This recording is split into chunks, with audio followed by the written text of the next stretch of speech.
Welcome to the Mattatuck Unitarian Universalist Society. I am Terrone, Jack for short. My pronouns are they, them, and I am a member of the Sunday Services Committee and of this congregation.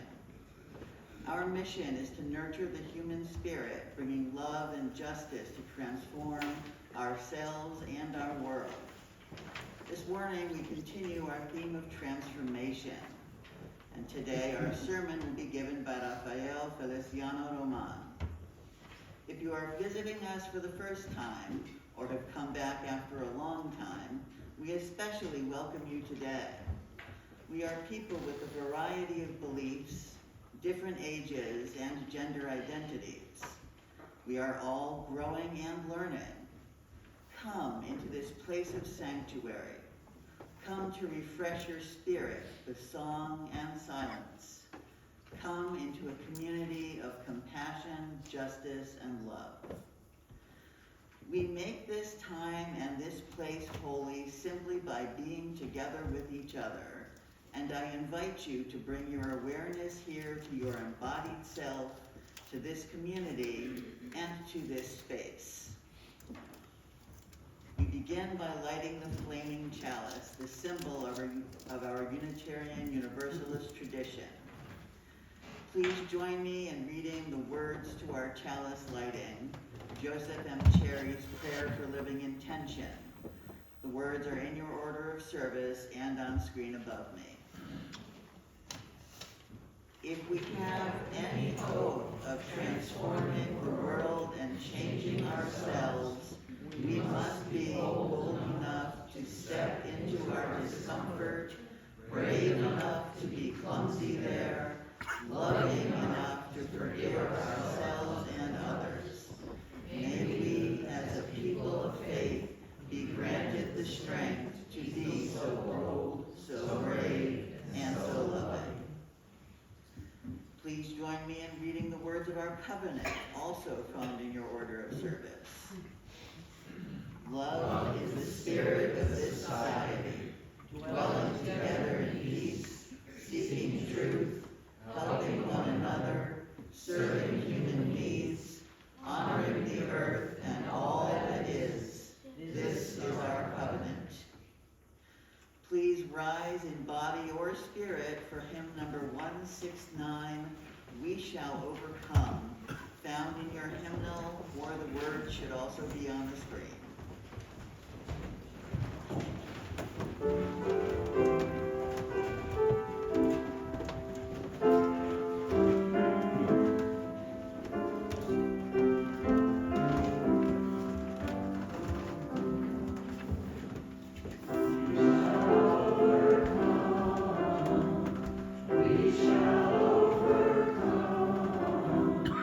We shall overcome someday.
Time for All Ages reading today comes from the book Unstoppable Me, 10 Ways to Soar Through Life by Dr. Wayne W. Dwyer and Christina Tracy. In this book, tip number 3 is to welcome the unknown. Change is a good thing. It happens every day. If you learn this when you're young, it will help you on your way. Each day is different from the day before, and it sometimes feels scary when opening a new door. But if you don't fear change and embrace it instead, life will be an adventure and you'll look forward to what's ahead. I've always spent the summer with my best friend Shay, but this year Mom sent me to sleepover camp, which seemed so far away. I cried and I yelled, I won't know anyone. But Dad said, try it. I know you'll have such fun. And guess what? He was right. I had nothing to fear. I had such a blast that I'm going longer next year. And now let's join in singing There Is a Love.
On a clear, cold Sunday in January of 2023, I braved the weather a second time to participate in a community event where we wrote pen pal letters to children in juvenile detention. At that event, I was introduced to today's speaker, Rafael Feliciano-Roman, as someone who is trying to organize a pride celebration in Waterbury. If this isn't your first time at MUUS today, you know that he succeeded and that he and I worked together last year and are again working together this year to put on a whole week of coordinated pride events in the greater Waterbury area. But that's only one facet of my friend Rafael. Rafael Feliciano-Roman is a queer Afro-Taino artist, activist, and Taino indigenous spiritual healer, Yoruba priest, and Taino Behike, and he has been deep in spiritual work and practice for over 15 years. Rafael's artist focus is Afro-Caribbean culture and Puerto Rican bomba. Rafael is twice formerly homeless and an HIV-positive advocate. He has won numerous awards, including the Jose Julio Sarria Civil Rights Award, the Audre Lorde Founders Award, the Business West 40 Under 40 and El Mundo Boston Latino 30 Under 30, as well as Waterbury Youth Services Coquille Award. Rafael is also a founder of several area arts and cultural institutions, including the Afro-Caribbean Cultural Center, Connecticut Taino Remembrance Day, Greater Waterbury LGBTQIA+ Pride Week, the Greater Waterbury Puerto Rican Day Parade and Festival, and Palante Theater Company. Now he will talk about his journey to the place where he and I met.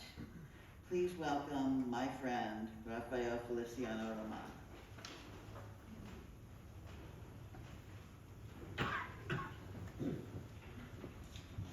Good morning, everyone.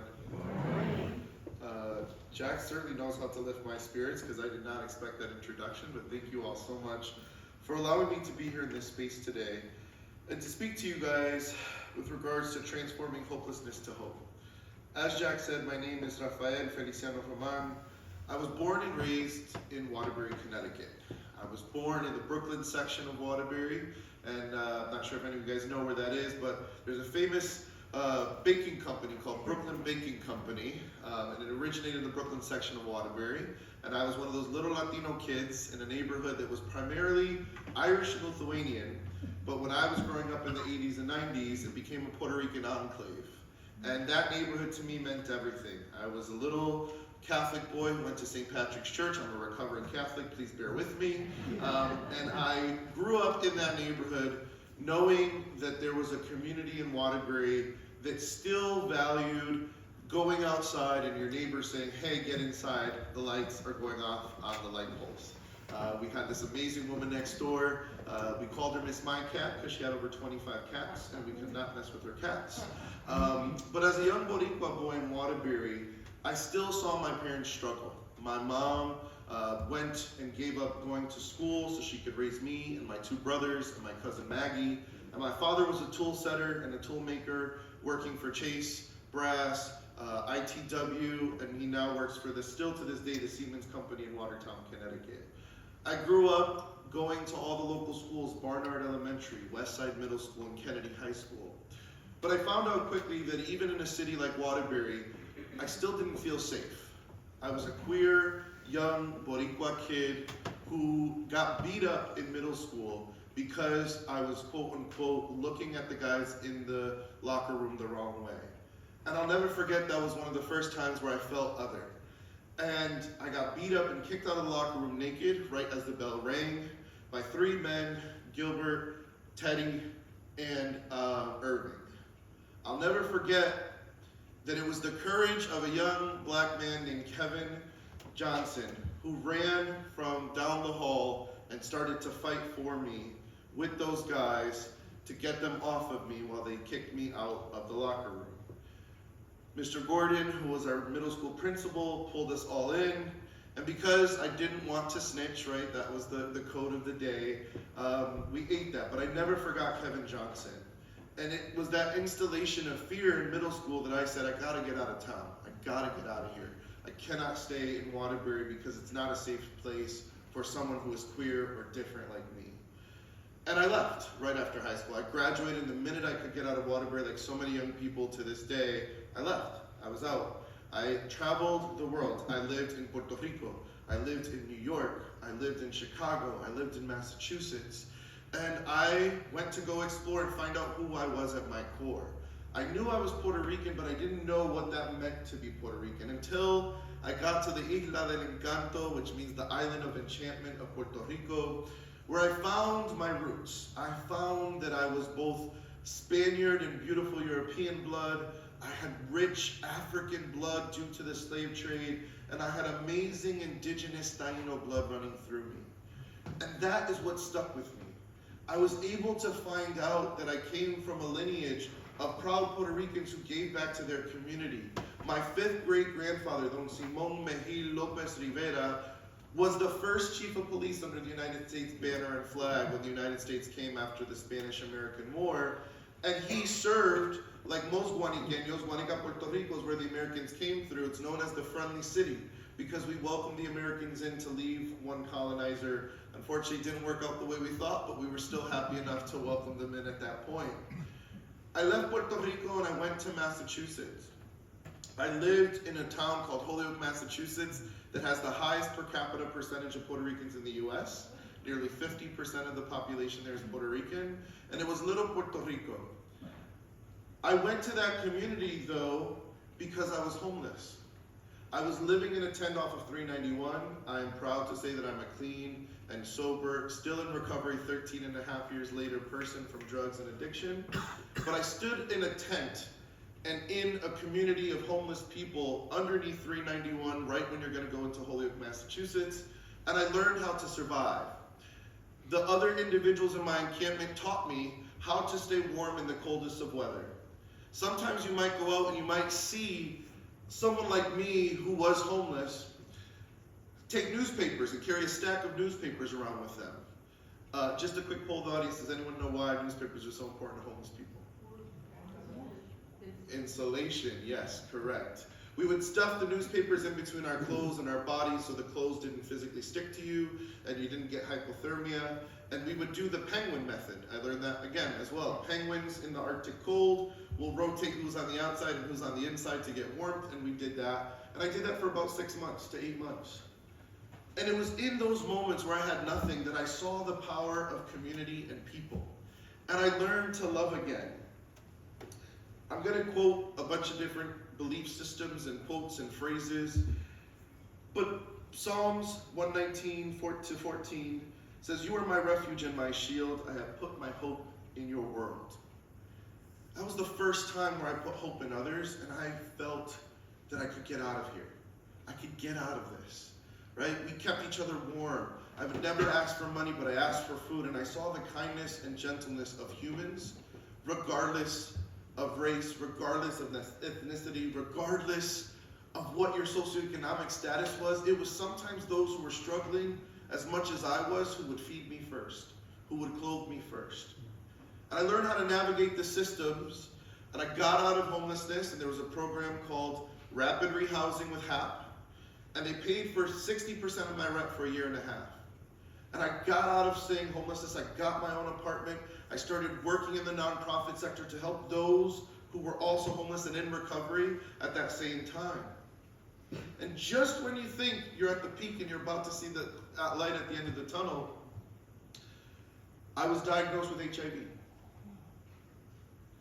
I got it from a partner at the time who I had come out of homelessness with. We had been together for quite some time, and unfortunately they were unfaithful. It was so bad that at one point I almost lost my life because I was borderline AIDS. I didn't know that I had it. I was just really sick.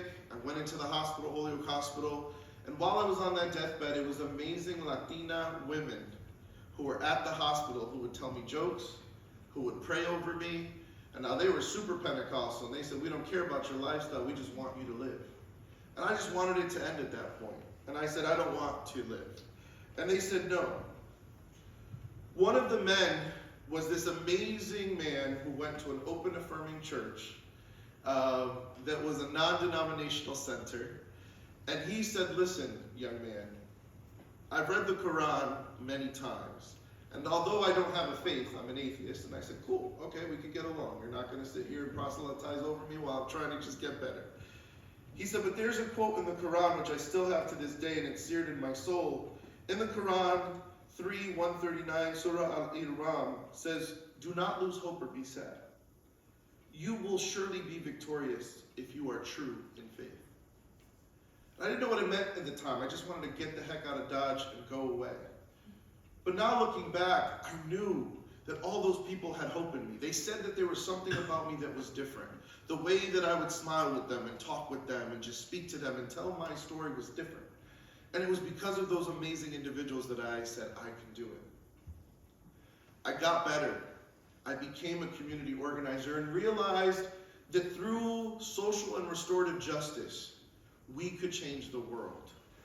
I became an elected official, believe it or not, for the same neighborhood and the same bridge that I used to stay under.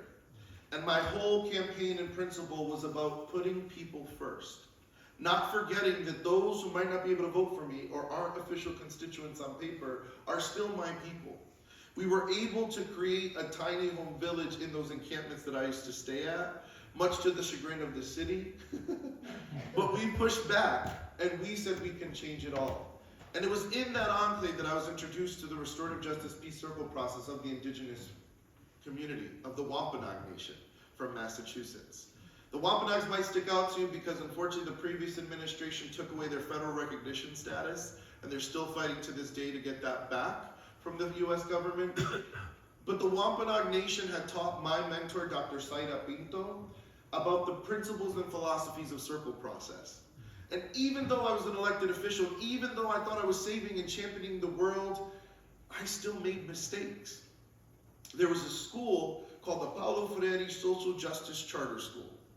And the parents came to me and said, "Hey, Rafael, can you help us? The administration, the board, they're not welcoming us in."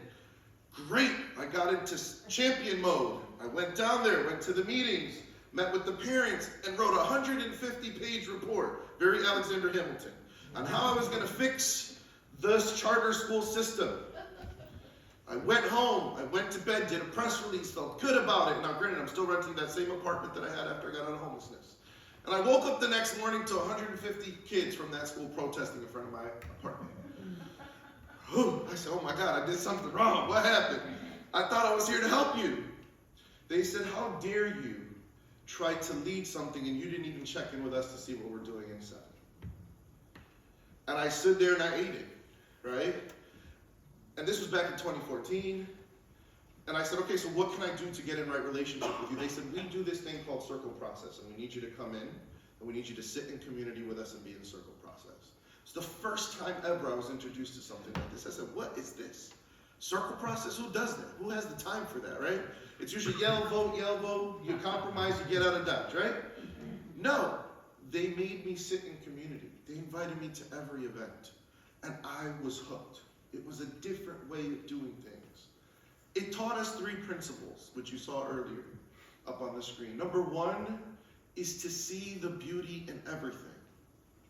And I think back to every time I was homeless, every time I struggled, every time I felt so low. And I said, wow, there is a beauty. Even when I was sick and dying in that bed, there was beauty in that. Because sometimes when you're so close to losing it all is when you start to realize how beautiful the trees smell. How amazing a slice of pizza is. And I say that because Capri Pizza in Holyoke, those owners knew that I was homeless and never asked me anything, would give me 1 free slice of pizza a day. Right?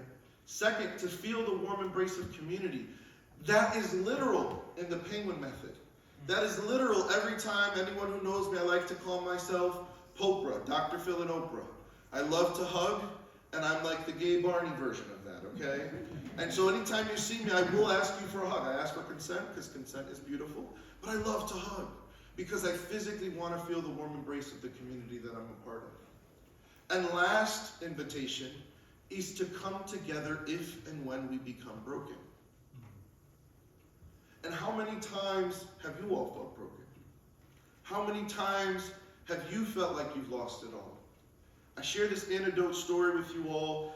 I've now been a circle practitioner for just as long as I've been a faith practitioner now. I led a group of all women of color circle practitioners. And I've been blessed and honored to lead that for a couple times. We have a centerpiece that embodies that warm embrace of community. It's a cup of women, and it's like a clay statue of people holding arms together, holding each other up, and there's a little candle in the middle.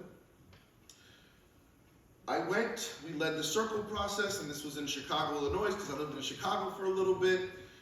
And all of a sudden, in my second day of the circle process, the centerpiece smashes and breaks to 1,000,000 pieces. I said, oh dang, tomorrow I got another process. It's day 3. I have to get another one. Chicago, you can order Amazon and get it same day. So that's a little bit different than out here since I moved home. I went, rush ordered another centerpiece. Got it. Went in the next day. The centerpiece was a little bit different than the one before. Instead of women holding each other up, it looked like just anthropomorphic figures that you couldn't really tell they're holding each other up. The women stopped and they said, excuse me, what's going on here? I said, we're gonna jump into circle. We're gonna go over there. No. Where's our centerpiece? I said, well, I broke it. It's in a Tupperware bin at the house, and I bought this one and I brought it today. They, again, second time in my life, taught me to practice what I'm preaching. And said, no, go home now, bring that to us. Well, I left, and in Chicago, Chicago's huge. The whole city of Chicago can fit the entire square footage of the state of Connecticut in totality, just to give you some context, right? 45 minutes home, 45 minutes back on the train, brought back all the broken pieces. The ladies have gotten super glue, and they got E6000. And they put together that centerpiece and said, we are coming together if and when we are broken. And I still have that broken, shattered centerpiece still to this day at the center. All this to say,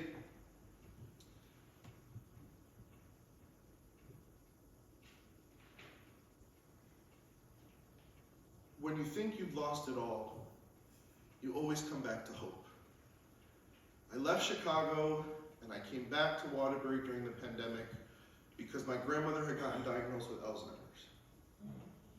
My mom and dad divorced, and my mom was couch hopping. Now, I don't know about y'all, but in Puerto Rican culture, moms are queens, and my grandmother's my heart. And I say my grandmother's my heart because when I came out of the closet, and my Catholic mom and dad didn't understand, they would beat me and tell me that I couldn't be a girl, and they sat down and they forced me to tell my grandmother that I was gay. It was my grandmother who got up. She took her daughter, my mother, and she gave her a pop-pop. For anyone who knows what that means, she gave her a pop-pop and said, "How dare you?" She looked at me and said, "I love you.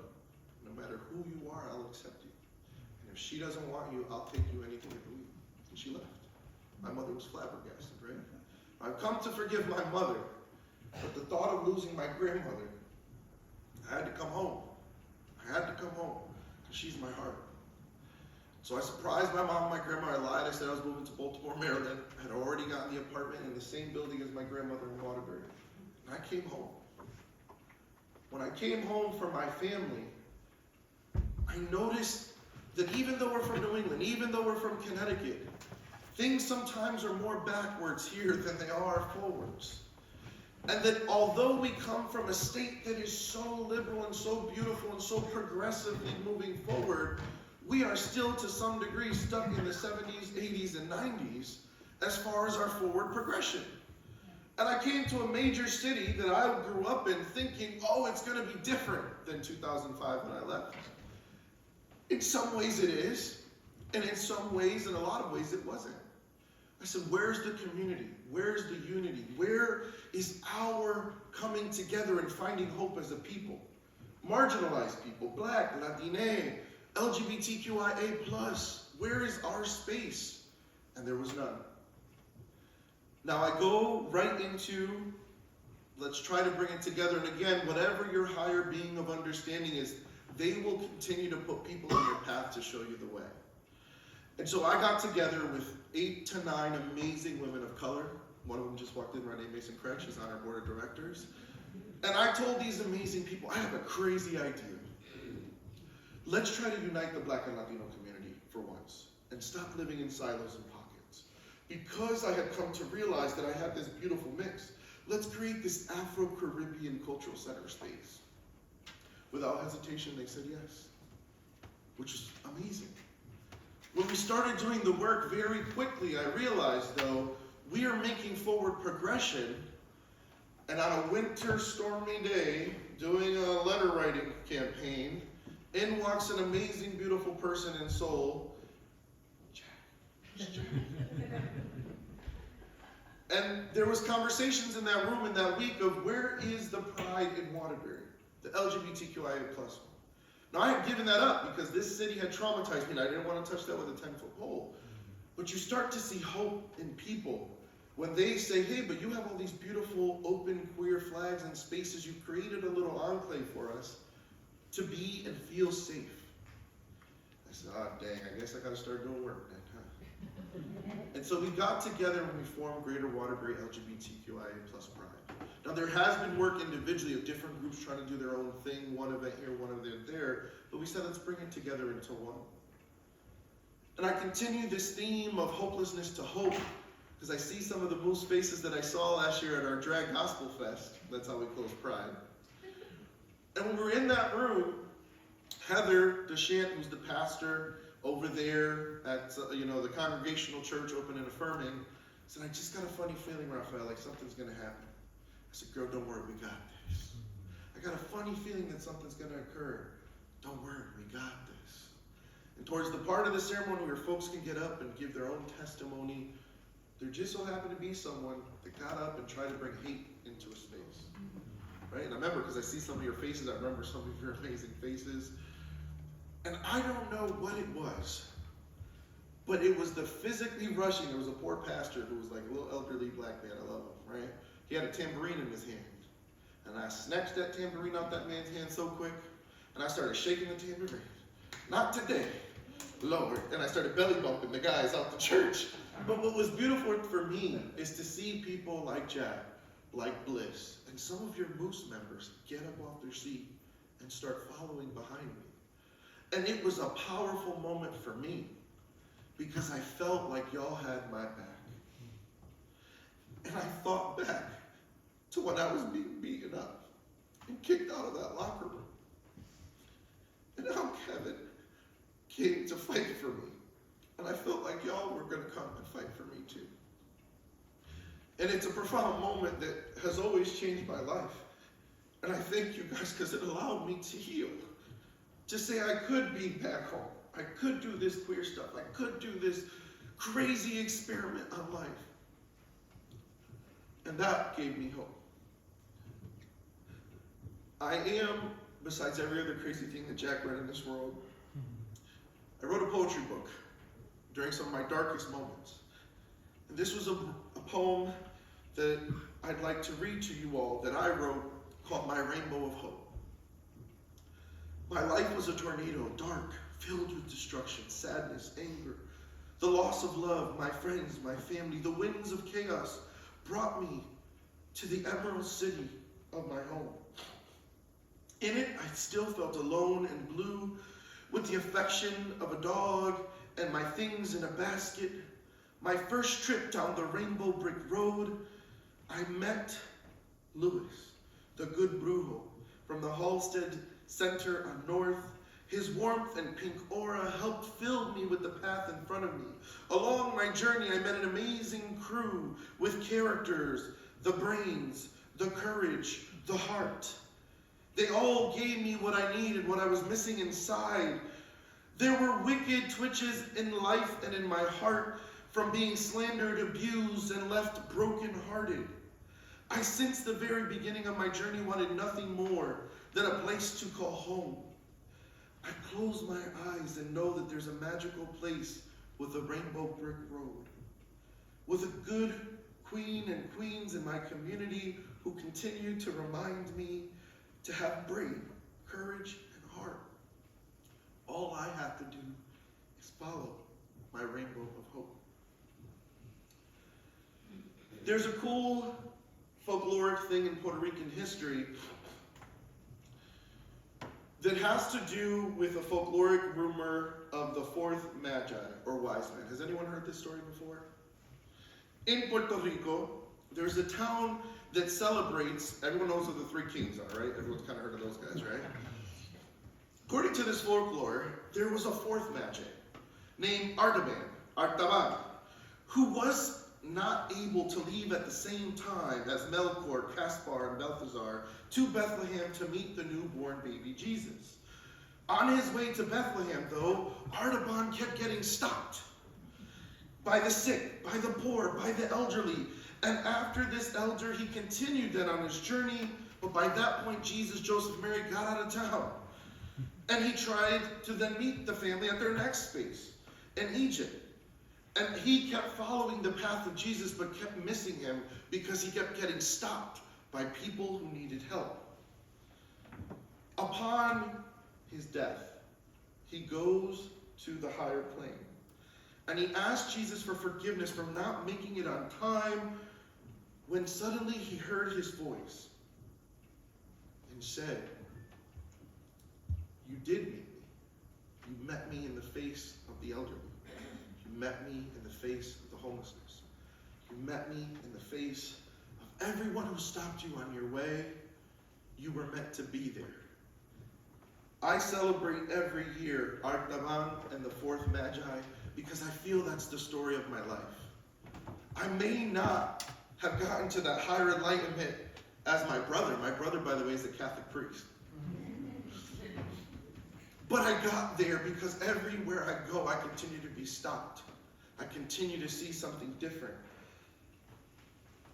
And again, full circle moment, I told my mother I was coming here today. And she takes care of my grandmother. So she stays with her some days of the week. She stays with me other days of the week. And she sent me this, and this is where I want to close. She said, "Listen," she sent me this last night. "I want to tell you that tomorrow, that you're there in the space where these people and all of their beliefs and God are there together to celebrate you as a blessed gay man. That God's eternal love in you Your faith in him has always led you to take pride in being gay. Your faith and love of all of his children are evident. My mother is religious, but she has never stopped her love in you. You always pray and worship in your understanding because you are at home. Because your faith in my God never rejects or discriminates.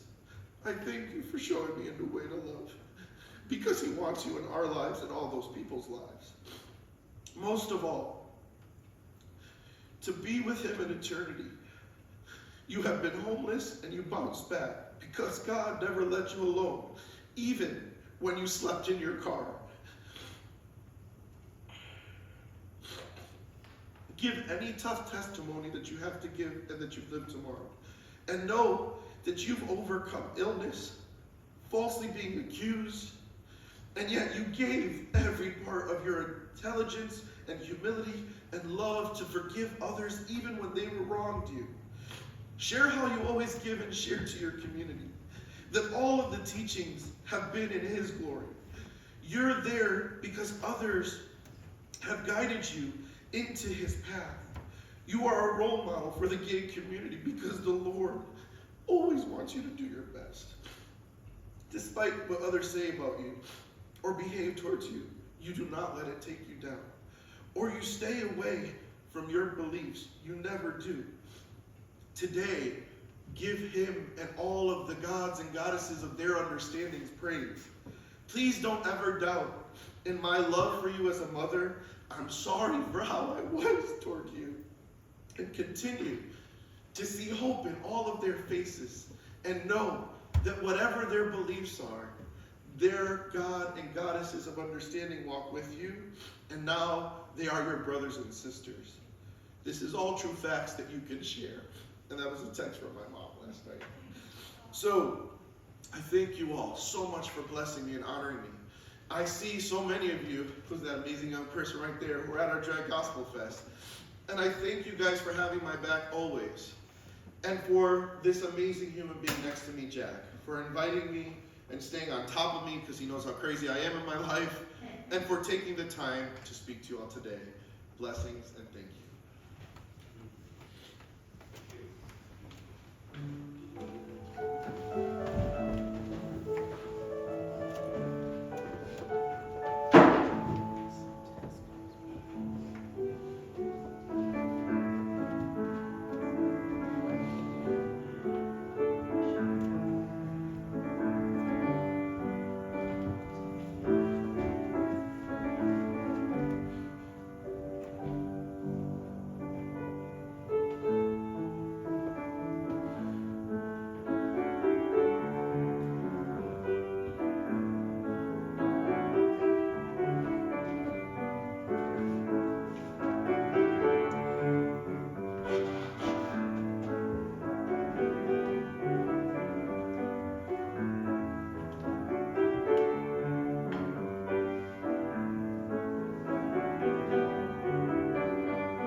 These words come to us from Reverend Viola Abbott, who called them the promise and the practice, pastoral prayer number 2. Let us open our hearts, still our minds, and enter a time of prayer. Let us call forth and hold in our hearts the stories of all who have come before us, the memories of those who are with us today, and the hope for tomorrow and for all those who will come after us. Let us be thankful for this opportunity for healing, forgiveness, and reconciliation, while knowing that we can never and should never forget what has brought us here today. Let us be glad that not only has that voice been given to those whose sorrow and pain were their companions in this faith, but that the stories told by those voices have been received with the goal of redemption and understanding. Let us call upon that light which shines in each of us to give us the strength to walk together into the future and do the work that is necessary and which does not end here today. Let us have the wisdom to lovingly have the conversations we need to have with each other, that we must have with each other, in order to grow this faith in radical love and inclusion.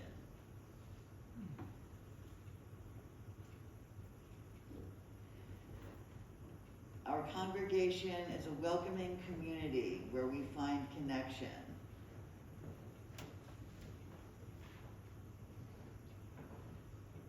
A spiritual community where we find meaning. Ours is a sharing community where our joys are amplified. A caring community where our sorrows are lessened.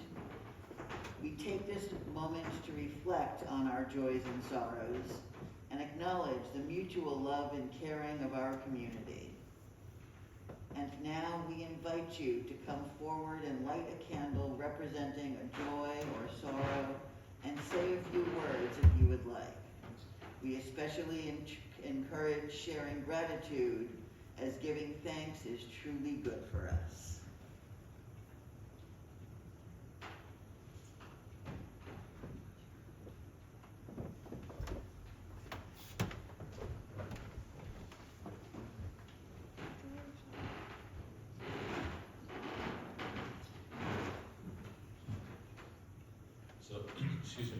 Christine and I had a real joy on Friday night. We went to Pomperaug High School, where they are, the theater company there is putting on Willy Wonka. And the star of the show was Stevie Bennett, who used to be in our RE program some dozen years ago. And we've seen Stevie grow up to the point now that she's a junior in high school, and she was the lead. She was Charlie in the show, and did some amazing dancing, singing, and it was just a thrill to see her. And as Christine reminded me, if you look in your order of service, at the very top is our mission. And that mission came from Stevie. And we had a workshop, and she, as a youth member, and Amy, thank you, and Amy Byler, were there as youth representatives, and they came up with those words. So you might want to look at that, but I would say that same spirit expressed in our mission was on stage on Friday night, and it's not too late if you want to go this afternoon.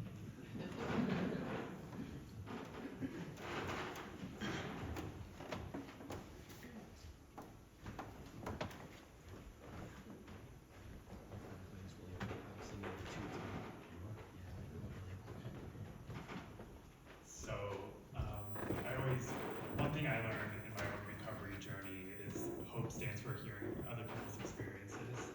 So I really appreciate hearing yours today. I think one of my joys is a few weeks ago, we went on a little trip to Harry Potter World, and I brought back a wand and COVID to my whole entire household. So I'm just really grateful for science and vaccines and antivirals, and we're all doing well now. The trip was fun. Some of the things we brought back were fun, but others not so much. So I'm just grateful to be here. Thank you all, because of course the weekend that I was supposed to bring things, like you all stepped up, and I was like, I could bring cookies, but I don't think you want the other thing that I could bring with me. So I appreciate all of you stepping up and making coffee hour what it was meant to be, and just the outpouring of love we've gotten since we came in this morning. So really grateful for that.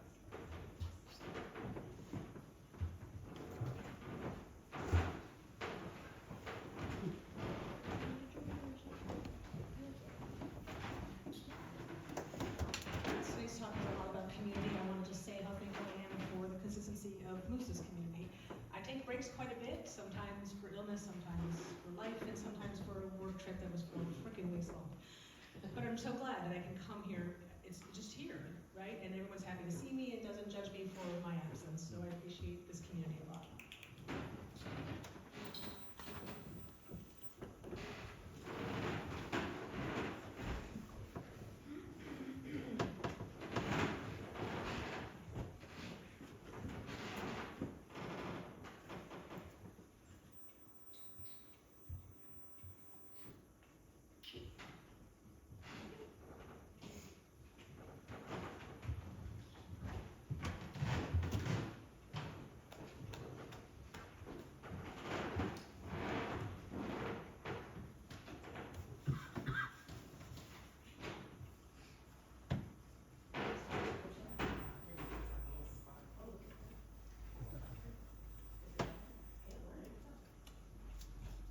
Praise God.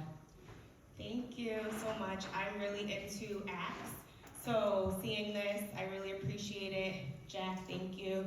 Ralph, thank you for letting me know to be here. This space feels incredible. Really into it, and I love to see this in Southbury. I work as a nurse down the road, so I love that this space is here for the community. Ralph, I love you. Thank you, God.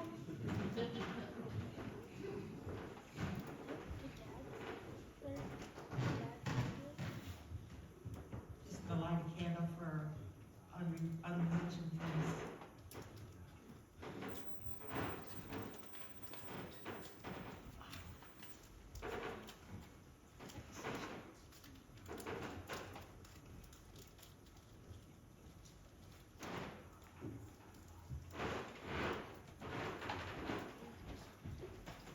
May we remember the joys, sorrows, and gratitude shared this morning, those that were named and those we hold in silence in our hearts. You may remain seated while we sing Spirit of Life. Words are on screen and in your order of service.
Our social justice coordinating team helps us direct our work and our financial assistance to where it is most needed. Today, Eileen Resnick will represent the team and tell us about where our energy is going. Good morning. I'm Eileen Resnick from the Social Justice Coordinating Team here at MUUS. Today is the fourth Sunday of the month, and at MUUS, the first and fourth Sundays are Share the Plate Sundays. Half the collection will benefit a local or global charity that reflects our goals and UU principles. For the month of March, we've chosen Integrated Refugee and Immigrant Services, known as IRIS, a nonprofit agency located in New Haven. 4 members of MUUS, including myself, represent this congregation with New Start Ministry, which is an interfaith group coordinating with IRIS to support refugees, helping them to establish new lives and contribute to the vitality of Connecticut's communities. Welcoming persecuted people from other countries is America's most noble tradition. I have thoroughly enjoyed doing this work with families from Syria, Afghanistan, and Ukraine, and I believe I honor my immigrant ancestors from Russia and Poland in doing this volunteer work. Thank you for your generous contribution in support of IRIS and the refugees they serve.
thank you for your gifts. May we continue to use our gifts to bring more love to our community and the world beyond. Please rise in body or spirit for our final hymn, number 149, Lift Every Voice.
Thank you for your gifts. May we continue to use our gifts to bring more love to our community and the world beyond. Wait a minute. Okay. You're welcome.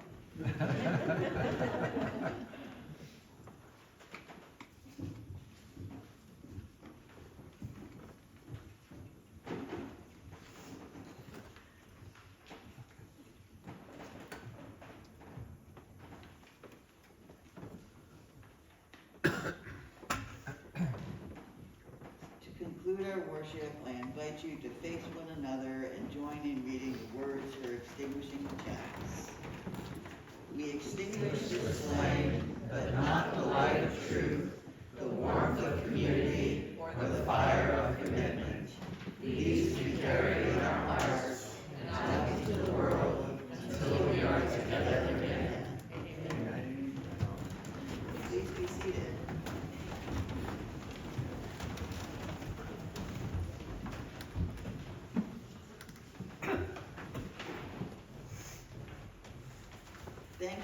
those who helped with our service this morning. Our friend Rafael, he and his aunt, Rob, our technology wrangler, Pinky and Judith for greeting everyone as they came in, Christine for doing the behind-the-scenes part of my job, Marianne Boyan and Christine for making sure we have coffee hour refreshments, and Judith for stepping up for a whole bunch of stuff today. Our Sunday worship services offer a variety of speakers and topics, so be sure to join us again. If you have an idea for a sermon topic or a suggestion for a speaker, please speak to me or to another member of the worship committee, Christine, Ed, Jack or Mary Lander, Julie. Is Julie here today? Looks like not. Or Rob after the service. Important parts of our community life are the invitations we give to one another for activities beyond our morning service. Today the announcements will be read by Judith.